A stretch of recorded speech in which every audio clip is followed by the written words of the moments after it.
Okay, today I'm going to show you a couple things, advanced editing in Final Cut Pro. I already have it opened up, and just a refresher, this is your sequence down here, and you'll have your viewer here, and then your canvas viewer over here, and your canvas viewer will show you what's on the sequence.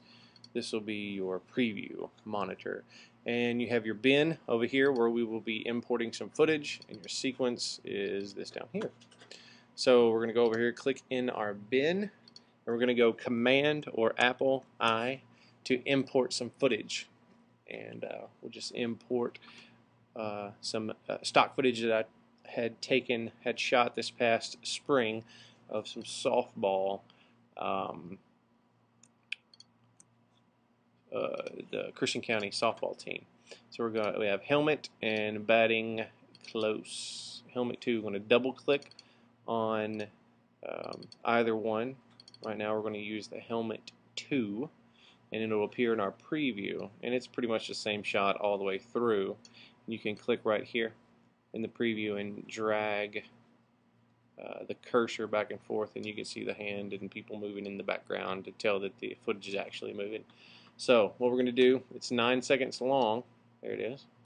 So we're going to click and drag it into our sequence. Now this asks me, I have a project set up that's different from the footage. Change the sequence to match the clip settings. Either way, for this, yes, we'll go yes. Now, I'm just going to delete the audio because there's no audio. I didn't record any audio. So now all we have is the video. I'm going to double click it, and just to show you that it's up there, and then down here you can actually move the cursor, and that'll go where your sequence is. Okay.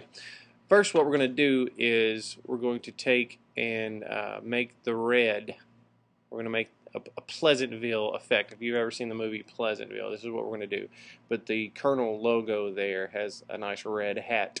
So we're going to take that and make that red be the only thing that's visible. This red will show up here, the pole, and then the back pole will show up as well. But I'll tell you how to get rid of that as well.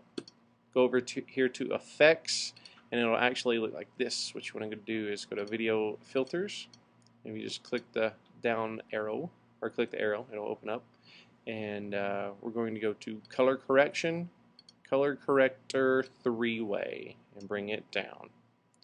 Then double click, if you haven't already, to bring it up in the preview, then select Color Corrector 3-way.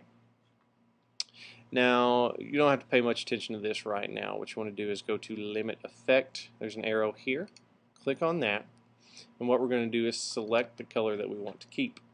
So I'm going to click the eyedropper here and select the red. You see that this has moved a little bit. Now what we're going to do is grab the saturation and bring it all the way down.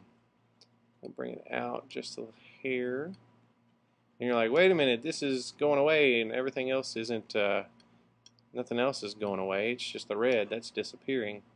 Well, I'll show you here in a second how to get everything else. So now we have no red in the entire thing. Well, this here is the invert selector.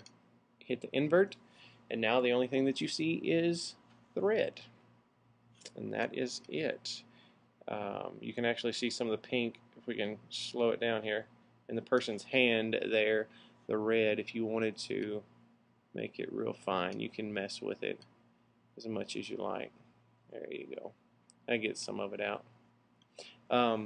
But there you go. That's how you get a type of Pleasantville effect. I've done it too much now. Let's broaden it back up a little. There we go. You can actually hit play on this one, and it will show you. You can see the socks moving back here on the player, and it'll move quite well. But that is how you get the Pleasantville effect.